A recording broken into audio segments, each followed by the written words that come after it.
నమస్కారం వార్తలకు స్వాగతం. ముందుగా ముఖ్యాంశాలు. యువజన విభాగం నిర్వహించిన సమావేశంలో మాజీ సీఎం జగన్ పలు అంశాలపై వివరణ.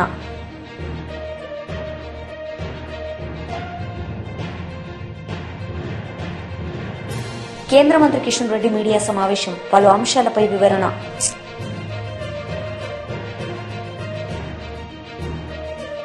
మాజీ ఎమ్మెల్యే జక్కంపూడి రాజా మీడియా సమావేశం నిర్వహించారు. ఈ సందర్భంగా ఆయన మాట్లాడారు. చూపించడం అనేటువంటిది షరామామూలేగా అలవాటు పడినటువంటి నారా చంద్రబాబు నాయుడు గారు అండ్ కో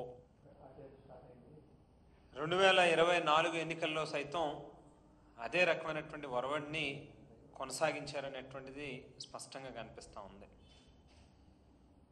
ప్రీతమ నాయకులు జగన్మోహన్ రెడ్డి గారు 2014 నుంచి 19 వరకు అన్ని వర్గాల ప్రజలకి మేలు చేస్తూ, ముఖ్యంగా యువతకి సంబంధించి ఏదైతే ఒక శాశ్వతమైనటువంటి లబ్ధి చేకూర్చేటటువంటి కార్యక్రమం చేయాలి, ఏది చేసినా కూడా అని ఒక దూర ఆలోచనలతో నిత్యం పరిపాలన కొనసాగించినటువంటి జగన్మోహన్ రెడ్డి గారు ఆవేళ దేశ చరిత్రలోనే ఎప్పుడు లేనటువంటి రీతిలో మొట్టమొదటిసారిగా ఏకకాలంలో దాదాపుగా 1,35,000 మందిని గ్రామ సచివాలయ వ్యవస్థని తీసుకొచ్చి ప్రభుత్వం వచ్చినటువంటి తొలినాళ్లలోనే రిక్రూట్ చేసినటువంటి ఘనత జగన్మోహన్ రెడ్డి గారికి దక్కుతుంది. మరో పక్కన 2.5 లక్షల మందిని దాదాపుగా వాలంటీర్ వ్యవస్థను ఏర్పాటు చేసి ప్రతి పేదవాడికి కూడా వాళ్ళ ఇంటి దగ్గరకే ప్రభుత్వం తాలూకా సంక్షేమ పథకాల యొక్క ఫలాలు అందాలి అనేటువంటి ఒక గొప్ప లక్ష్యంతో వాలంటీర్ వ్యవస్థను కూడా తీసుకొచ్చి 2.5 లక్షల మందికి అవకాశాలు కల్పించడం జరిగింది. మరి ఈవేళ కొత్తగా ఏ ఒక్కరికి కూడా ఉద్యోగం ఇవ్వట్లేదు సరికదా, ఉన్నటువంటి ఉద్యోగాలు కూడా పీకేస్తూ ఉన్నటువంటి పరిస్థితి. జగన్మోహన్ రెడ్డి గారి ప్రభుత్వానికి ఈవేళ ఉన్నటువంటి ఈ ప్రభుత్వానికి వ్యత్యాసాన్ని గమనిస్తే దాదాపుగా 5 సంవత్సరాల కాలంలో 2019 నుంచి 24లో ప్రభుత్వానికి సంబంధించినటువంటి వివిధ శాఖల్లో 6,30,000 మందిని రిక్రూట్ చేయడం జరిగింది. ఎప్పుడు ఎక్కడ కని విని కూడా ఎరగనటువంటి రీతిలో మెడికల్ అండ్ హెల్త్ డిపార్ట్మెంట్లో పెద్ద ఎత్తున రెగ్యులర్ రిక్రూట్మెంట్లు కానీ, కాంట్రాక్ట్ కానీ, అవుట్సోర్సింగ్ ఎంప్లాయీస్ని కానీ దాదాపుగా 48,000 ఉద్యోగాల్ని కల్పించడం జరిగింది. అదే మాదిరిగా మరో పక్కన పోలీస్ డిపార్ట్మెంట్లో కావచ్చు, ఏపీఎస్ఆర్టీసీలో కావచ్చు, ఆర్టీసీలో కూడా అందరినీ కూడా పూర్తిగా గవర్నమెంట్లోకే అబ్జార్బ్ చేసుకున్నటువంటి సందర్భాన్ని కూడా ఈ సందర్భంగా గుర్తు చేస్తూ ఉన్నా.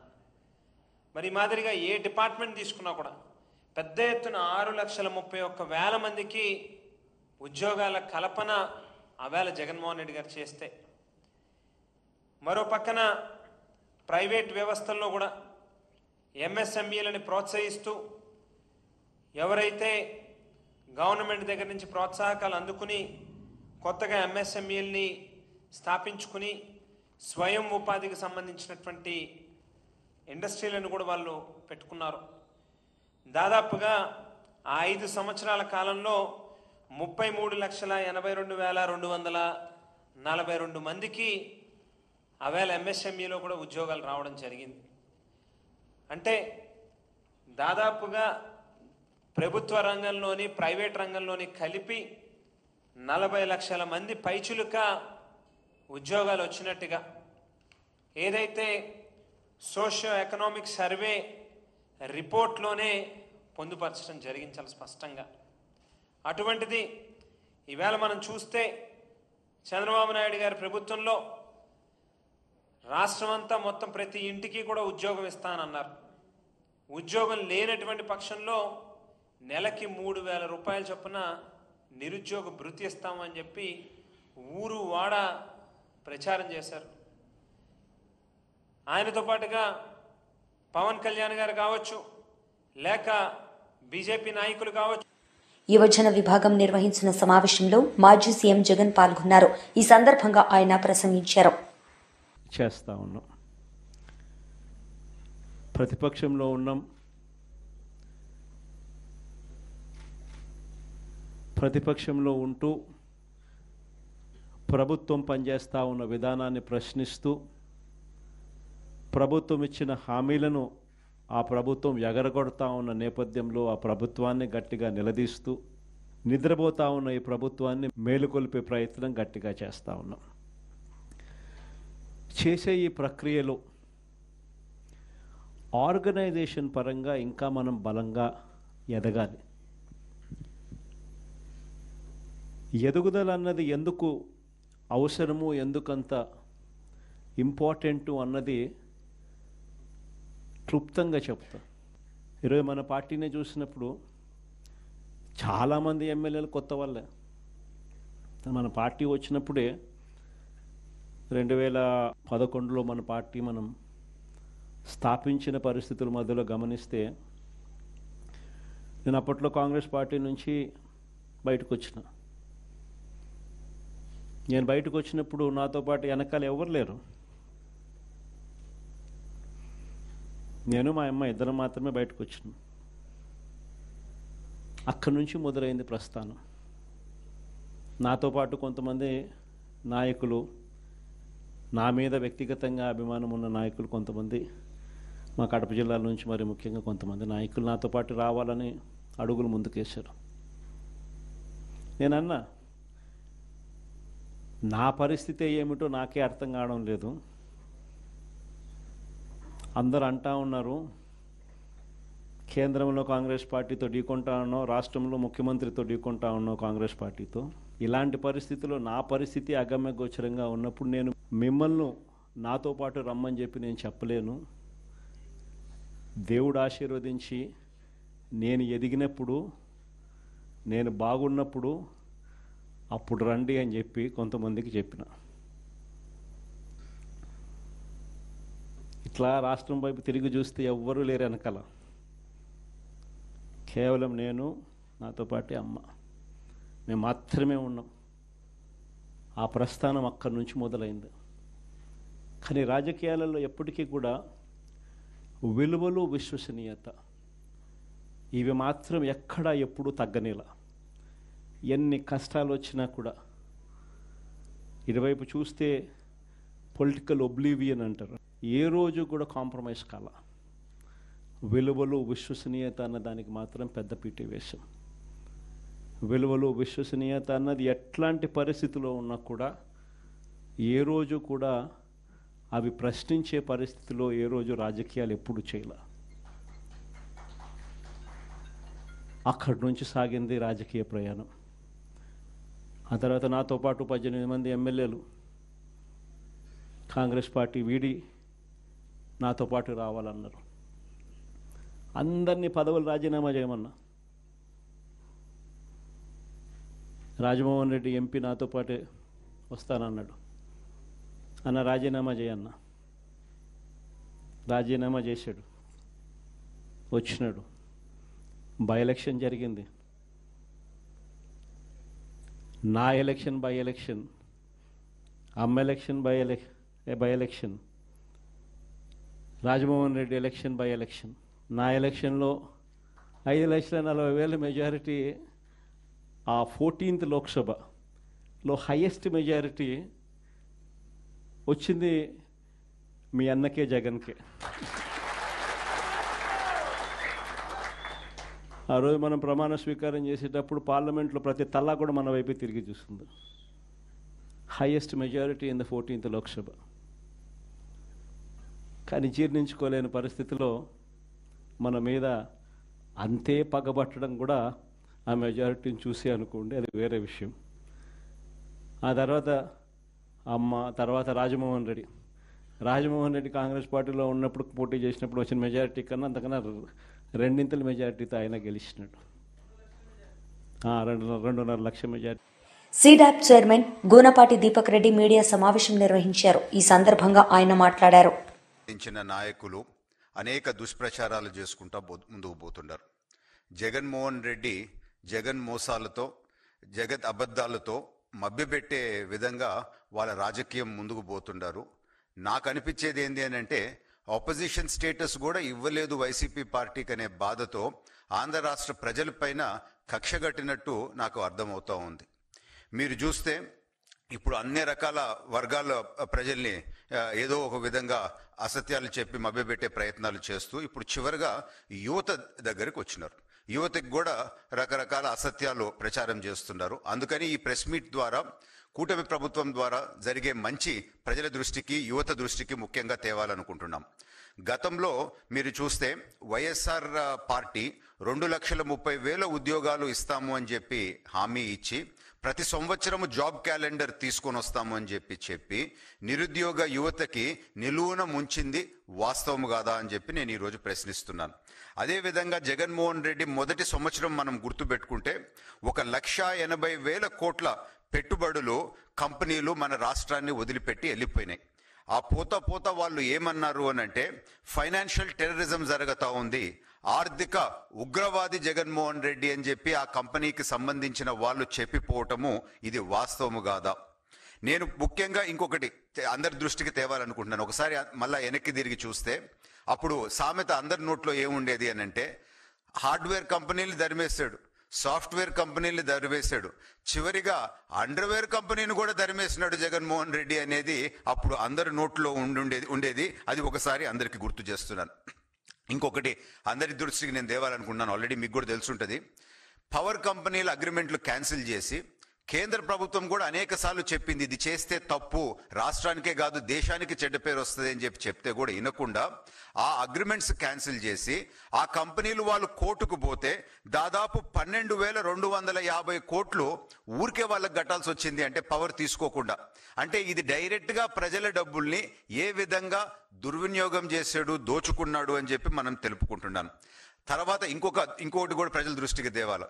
పోలవరం ప్రాజెక్టు ఆపి డిలే అయిన దానికి అప్రాక్సిమేట్గా 2 లక్షల కోట్ల పైన ప్రజలు నష్టపోయినారు. ఆ అమౌంట్ ఎంత అంటే 5 సంవత్సరాలు జగన్మోహన్ రెడ్డి డీబీటీలో ఇచ్చిన డబ్బుకి ఈక్వలెంట్ అంత డబ్బు ప్రజలు నష్టపోయినారు అని చెప్పి నేను తెలుపుకుంటున్నాను. తర్వాత ఇప్పుడు పాయింట్ 20 లక్షల ఉద్యోగాలు ఇస్తానన్నారు, ఏమైంది అని చెప్పి ప్రతిరోజు మాట్లాడతారు. సో అదే డైరెక్షన్లో జరిగే పని నేను ఈరోజు వివరించబోతున్నాను. దాదాపు 9,50,000 కోట్ల పెట్టుబడులు కంపెనీస్తో అగ్రిమెంట్స్ ఆల్రెడీ అయినాయి. చాలా కంపెనీస్ పని కూడా మొదలు పెట్టడం జరిగింది. 8,50,000 ఉద్యోగాలకి ఈ కంపెనీస్ అన్ని కూడా కమిట్మెంట్ ఇవ్వటం జరిగింది. డిఏసి ద్వారా 16,346 పోస్టులు ఇప్పుడు భర్తీ చేయటం జరుగుతూ ఉంది. అదే జగన్మోహన్ రెడ్డి 5 సంవత్సరాల్లో 0 ఏది చేయలేదు. మెగా డిఎస్సి ఇస్తానని చెప్పి మాయమాటలు చెప్పి 5 సంవత్సరాలు టైంపాస్ చేసి ఏమి చేయకుండా వెళ్ళిపోయినాడు అని చెప్పి కూడా నేను గుర్తు చేస్తూ ఉన్నాను. పోలీస్ కానిస్టేబుల్స్ 6,100 నియామకాలు జరుగుతున్నాయని చెప్పి అది కూడా నేను గుర్తు చేస్తూ ఉన్నాను. ఇప్పుడు సీడాప్ అండ్ ఏపీఎస్ఎస్డిసి ద్వారా ఇప్పటి వరకు 82,736 ఉద్యోగాలు ఆల్రెడీ కల్పించడం జరిగింది. మా 2 సంస్థల కింద సీడాప్ అండ్ ఏపీఎస్ఎస్డిసి కింద 30,000 పైగా ఇప్పుడు స్టూడెంట్స్ ట్రైన్ అవుతూ ఉన్నారు. నెక్స్ట్ 2 నెలల్లో 3 నెలల్లో వాళ్ళకు కూడా ఉద్యోగాలు మేము కలిపిపోతూ ఉంటాం.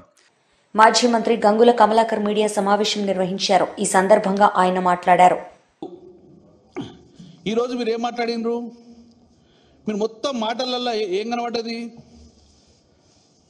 రోజమ్మ రొయ్యల కూర గిద్దప్ప మీకు ఏమైనా ఆలోచన ఉందా? నేను సూటిగా ప్రశ్న అడుగుతున్నా. 2019 నాడు 2019న ఆ రోజు కేసీఆర్ గారు క్లియర్గా మెన్షన్ చేసిన, మళ్ళీ చెప్తున్నాను, 2016లో అసలు బనకచెర్ల ప్రాజెక్టు ప్రతిపాదన ఉన్నదా? 2019లో గోదావరి జలాన్ని కృష్ణకు పంపే ప్రణాళిక ఇప్పటి పోలవరం బనకచెర్ల ప్రణాళికకి ఏమైనా సంబంధం ఉన్నదా? సూటిగా మళ్ళీ మీ ప్రభుత్వం స్పందించండి.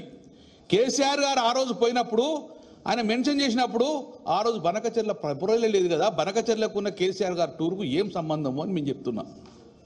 2019లో ఆనాడు నదీ మార్గంలో కృష్ణాకు నీళ్లు తరలించాలని,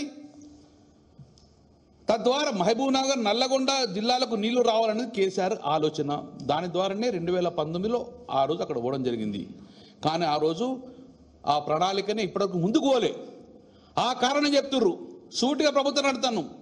ఆ రోజు 2019 నాడు బనకచెర్ల ప్రపోజల్ లేదు కదా, ఈ రోజు బనకచెర్లకున్న కేసీఆర్ గారి టూరుకు ఎందుకు లింక్ పెడుతున్నంటే మీ చేతగానితనానికి నిదర్శనంగా భావిస్తున్నాం. ఈరోజు అసలు నేను ఒకటే మొదలెడుతున్నాను, ఎందుకు ఈ బనకచెర్ల కట్టుడు, ఎందుకు డౌన్ వాటర్ పోడు, ఎందుకు నీళ్ళు కిందికి పోతున్నాయి? నీ ఫెయిల్యూరే కదా. ఈరోజు మేడిగడ్డనే కరెక్ట్ కడితే గిట్ట కిందికి నీళ్ళు ఎందుకు పోతాయండి? మేడిగడ్డ పండబెట్టినవు, మేడిగడ్డను మొత్తం రిపేర్ చేయకుండా కిందికి జలాలు పోతుంటే పట్టుకోరా ఎవరు అక్కడ? నువ్వు మేడిగడ్డ రిపేర్ చేస్తే నీళ్ళు కిందికి ఎందుకు పోతాయండి? మేడిగడ్డ నువ్వు కట్టకుండా కిందికి నీళ్ళు పోవాలని చెప్పి కుటిల రాజకీయాలు చేసిందే నువ్వు. ఈరోజు నువ్వు మేడిగడ్డ కట్టు, బనకచెర్ల ఎందుకు కడతారు? కింద నీళ్లు పోలవరం అవన్నిటికి నీళ్ళు ఎక్కడి నుంచి పోతాయి? బనకచెర్లకు నీళ్ళు పోవాలంటే నువ్వు నిజంగానే ఇక్కడ మేడిగడ్డను కరెక్ట్ అరేంజ్ చేస్తే ఆ నీళ్ళు మనం ఎత్తిపోస్తే కింద ఇలాంటి ప్రాజెక్టులు కట్టరు. కానీ ఈరోజు కాళేశ్వరాన్ని మొత్తరుణంగా నీళ్ళు పోయే విధంగా చేసింది ఈరోజు ముందుకు. మళ్ళీ ఒకసారి చెప్తున్నాం, మేము ఈరోజు గర్వంగా చెప్పుకుంటున్నాం, మేము బనకచెర్లను ఈరోజు ఏదైతే ఎన్విరాన్మెంట్ మరియు ఫారెస్ట్ వీళ్ళు ఇవాళ రిజెక్టేషన్ అంటే ఆ ఘనత ఈరోజు కేసీఆర్ గారు ఆదేశిస్తే హరీష్ రావు గారు వెంబడిపడి ప్రభుత్వాన్ని నిద్రలేపి ఆ యొక్క లెటర్లు పట్టడం వల్ల ఈరోజు కేంద్ర ప్రభుత్వంలో చలనం వచ్చింది. మొండిగా కూడా పోయి ఇటువంటిగా మనం ఇయ్యొద్దని చెప్పేసి సిడబ్ల్యూసి అనుమతి తీసుకొని తర్వాత జీడబ్ల్యూడిటి అనుమతులు తీసుకొని రాండి అని ఈరోజు చెప్పడం జరిగింది. దానికి మొదటి విజయం బీఆర్ఎస్ పార్టీ. మేము సంబరపడతలేము ఇప్పటికీ. మళ్ళీ ప్రభుత్వానికి చెప్తున్నాను, ఇది సంబరం పడే కాదు, ఇంకా కత్తి వేలాడుతూనే ఉంది మన మీద, మన కత్తి వేలాడుతున్నది. అక్కడ చంద్రబాబు నాయుడు మిత్రపక్షాలు ఉన్నాడు బీజేపీ తోటి, మళ్ళీ ఈ యొక్క సిడబ్ల్యూసి అనుమతి తెచ్చుకుంటాడు, జీడబ్ల్యూటీటీ అనుమతి తీసుకొచ్చుకొని మళ్ళీ బనకచెర్ల పర్మిషన్ తీసుకొచ్చే అవకాశం ఉన్నది. కాబట్టి ఇప్పటి నుంచి మీరు వెంబడి పడితే డెఫినెట్గా ఈరోజు ఇప్పటి నుంచి వెంబడితే ఆ యొక్క బనకచెర్ల ప్రాజెక్టు క్యాన్సిల్ అవుతుంది. మన వాట మనకు వచ్చిన తర్వాతనే ఆ బనకచెర్ల ప్రపోజల్ పెట్టమని చెప్పేసి చెప్తాం. కాబట్టి మీరు ఇప్పటికైనా ఆ యొక్క కత్తి వేలాడుతుంది కాబట్టి సంపూర్ణంగా ఈ యొక్క బనకచెర్ల ప్రాజెక్టు మొత్తం బ్యాన్ అయ్యేదాకా, క్యాన్సిల్ అయ్యేదాకా బీఆర్ఎస్ పార్టీ మళ్ళీ పోరాటం చేస్తుంది. మాకు వేరే ఆలోచన లేదు. బీఆర్ఎస్ పార్టీకి ఒకటే, కేసీఆర్ గారు ఒకటే చెప్తారు, తెచ్చిన తెలంగాణ రాష్ట్ర సస్యశ్యామలు ఉండాలి. ఈ కాంగ్రెస్ పార్టీ మేడిగడ్డ నుంచి నీళ్ళు కిందికి పంపిస్తుంది కాబట్టి మన నీళ్ళు మనకు రావాలని చెప్పేసి మళ్ళీ పోరాటం చేసే అవకాశం ఉంది. కాబట్టి మళ్ళీ దాని డీటెయిల్స్గా మన 968 గోదావరి అవన్నీ కాదు, నేను సూటిగా వాడుతున్నాను. తర్వాత ఇంకొకటి, ఈరోజు పవర్ పాయింట్ ప్రజెంటేషన్ మొత్తం చేసిండ్రు. ఎవరి మీద పవర్ పాయింట్ ప్రజెంట్ చేసిండండి? ప్రాజెక్టు కట్టేది కింద చంద్రబాబు నాయుడు ఏపీ. ఒక్క మాటన్న చంద్రబాబు నాయుడు ఒక్క మాట నావే ప్రాజెక్ట్ కడుతున్నట్టు, కింద ప్రాజెక్ట్ కడుతున్న చంద్రబాబుని ఒక్క మాట విమర్శించినావా? ఇంకా చంద్రబాబు పాపం ఆయనకి మాట్లాడుతున్నావు. నువ్వు విమర్శ అంతా ఇవ్వడానికి కేసీఆర్ మీద చేస్తానికి ప్రెస్ మీట్ పెట్టుకున్నట్టున్నావు. నువ్వు కట్టేది చంద్రబాబు నాయుడు, కట్టేది ఆంధ్రప్రదేశ్. ఈ యొక్క మొత్తం పవర్ పాయింట్ ప్రదేశంలో విమర్శ ఎక్కడ కూడా ఒక్కటి కూడా ఏపీ మీద కానీ చంద్రబాబు నాయుడు ఒక్క మాట మాట్లాడలేదు. ప్రాజెక్టు కట్టే వాళ్ళ మీద ఒక్క విమర్శ చేస్తలేడు. అంటే అర్థం ఏంటంటే నీళ్లు పండబెట్టి పంపుతాండ్రు, నీళ్ళు తీసుకో అనే ఉద్దేశంతో ఈరోజు చేసే కార్యక్రమం ఇది. ఇది చాలా ఇబ్బందికరమైన వాతావరణం నడుతుంది మా రాష్ట్రం. కేంద్ర మంత్రి కిషన్ రెడ్డి మీడియా సమావేశం నిర్వహించారు. ఈ సందర్భంగా ఆయన మాట్లాడారు. గోదావరి గారు కలిసి మేము బీజేపీ మీటింగ్ అవుతున్నప్పటికీ కూడా త్వరితగతిన దాన్ని పూర్తి చేసుకొని మేము ఇక్కడ చూడడానికి రావడం జరిగింది. ఉదయం వద్దామనుకున్నప్పుడు ముఖ్యమంత్రి గారు వస్తున్నారు కాబట్టి మరి ఆ లోపల మా మీటింగ్ సమావేశం ప్రారంభమైనాయి. అవి పూర్తి చేసుకొని ఇక్కడ ఈ సంఘటన స్థలాన్ని చూడాలనే దృక్పథంతో, ఇక్కడ అడిగి వివరాలు తెలుసుకోవాలనే దృక్పథంతో రావడం జరిగింది. ఇది చాలా దురదృష్టకరమైనటువంటి సంఘటన. ఇటీవల మన హైదరాబాద్లో ఇంత పెద్ద ప్రమాదం ఇటీవల ఎవరం కూడా మనం చూడలేదు. ఫార్మా కంపెనీలకు సంబంధించినటువంటి రా మెటీరియల్ ప్రొడ్యూస్ చేసేటువంటి కంపెనీది. బాయిలరు బ్లాస్ట్ అయి ఇంత పెను ప్రమాదం సంభవించింది. ఇంతకుముందు రామచంద్రరావు గారు చెప్పినట్టు 46 మంది యొక్క మృతదేహాలు ఇప్పటికే లభించాయని, మరొక 13 మంది వారి ఆచూకీ దొరకడం లేదని, మిగిలిన వాళ్ళు హాస్పిటల్లో ట్రీట్మెంట్ పొందుతున్నారని, మరి దీనిపైన రాష్ట్ర ప్రభుత్వ అధికారులు సమగ్రమైనటువంటి దర్యాప్తు చేస్తున్నామని చెప్పడం జరిగింది. ఈ రకంగా బాయిలర్ బేస్ గతంలో మీకు అందరికీ తెలుసు, గత నెల చార్మినార్ దగ్గర కూడా ఇదే విధంగా ఏసీ ఎయిర్ కండిషనర్ బ్లాస్ట్ అయి షార్ట్ సర్క్యూట్ ఏర్పడి 17 మంది చనిపోవడం జరిగింది. వరుసగా ఈ రకమైనటువంటి సంఘటనలు అనేక ప్రాంతాల్లో జరుగుతూ ఉన్నాయి. ఇది రాజకీయాలు చేయాల్సినటువంటి సమయం కాదు, రాజకీయాలు మాట్లాడాల్సినటువంటి సమయం కూడా కాదు. కాబట్టి నేను అధికారులను, ప్రభుత్వాన్ని కోరేది ఒకటే, ఈ రకంగా ప్రమాదాలు జరగడానికి అవకాశం ఉన్నటువంటి అన్ని కంపెనీలు ప్రత్యేకంగా ఉన్నతాధికారుల బృందాలు ఏర్పాటు చేసి పూర్తిగా అన్ని ఫ్యాక్టరీలు ఏ రకంగా మొత్తం కాలిపోయినటువంటి డెడ్ బాడీసే ఆ యొక్క విమాన ప్రమాదంలో దొరికాయి. కాబట్టి వాళ్ళు ఏ రకమైనటువంటి చర్యలు తీసుకొని డెడ్ బాడీస్ అన్ని కనుక్కున్నారో అది కూడా ఇక్కడ ఆలోచన చేయాలి. అదేవిధంగా 13 మంది ఎవరైతే ఉన్నారో పూర్తి స్థాయిలో వాళ్ళ కుటుంబాలకు చేరుకున్నారా, వాళ్ళ ఫోన్ నెంబర్స్ ఇక్కడనే ఉన్నాయి. కాబట్టి అవి కూడా కనుక్కొని వాళ్ళను పూర్తిగా ఐడెంటిఫై చేయాలి. వాళ్ళు లైవ్ ఉన్నారా, అదృశ్యవశాత్తు బతికున్నారా అనేటువంటి విషయం కూడా ఐడెంటిఫై చేసి ఆ రకమైనటువంటి వాళ్ళకు కూడా అన్ని రకాల సహకారం అందించి వాళ్ళు ఉంటామంటే ఉండే విధంగా, తిరిగి వెళ్తామంటే కూడా అన్ని రకాల సహకారం చేయాలని కోరుతా ఉన్నాం. అదేవిధంగా ఏ హాస్పిటల్లో ట్రీట్మెంట్ పొందుతున్నారో చాలా మంది అంగవైకల్యం పొందేటువంటి అవకాశం ఉందని కూడా చెప్తా ఉన్నారు. కొంతమంది మెంటల్గా కూడా మరి భవిష్యత్తులో తొందరగా కోలుకోలేని పరిస్థితులు ఉంటారు.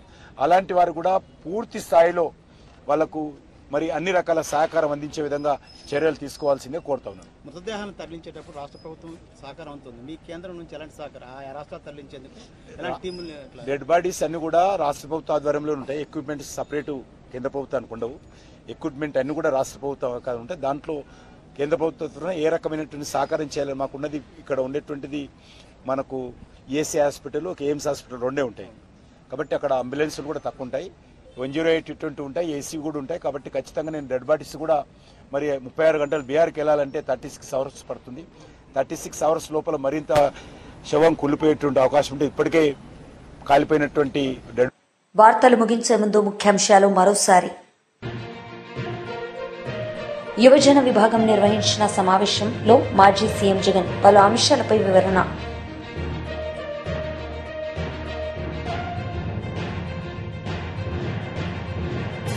కేంద్ర మంత్రి కిషన్ రెడ్డి మీడియా సమావేశం, పలు అంశాలపై వివరణ.